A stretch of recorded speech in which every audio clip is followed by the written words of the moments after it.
cô sẽ sao phải là lúc này.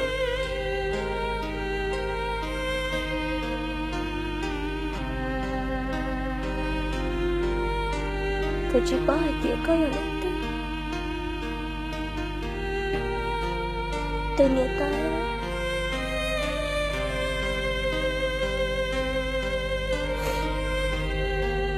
cô chỉ có hai chuyện có là lúc đó.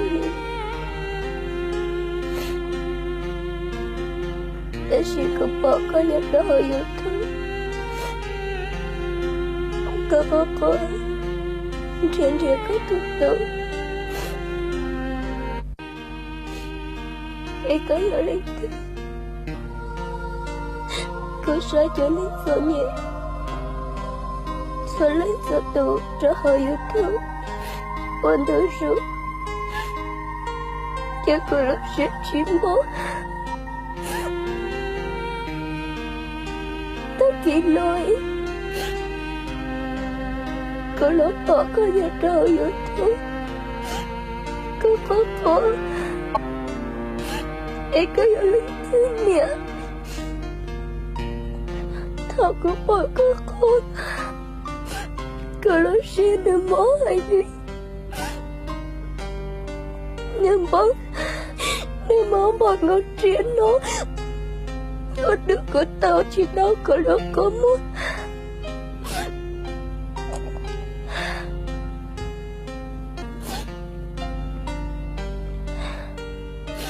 Nhà ta cô sẽ bỏ hai tiếng cô đã lấy thức.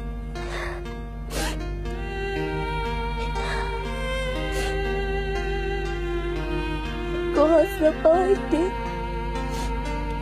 Cô nhớ trở thái chơi tích.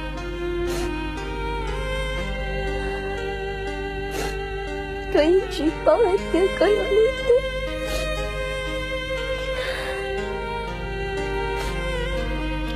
Để gì cô bỏ con. Ở đó cô lỡ xe nếu máu hay đi.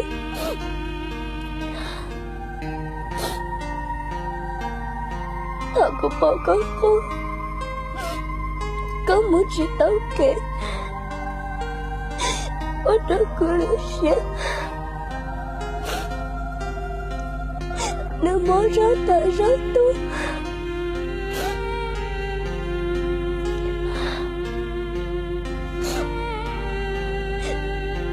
Ở đó cửa nó có hai nhau.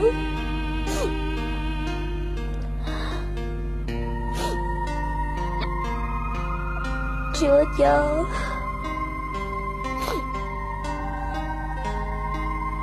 Cô bảy thứ hiện tại.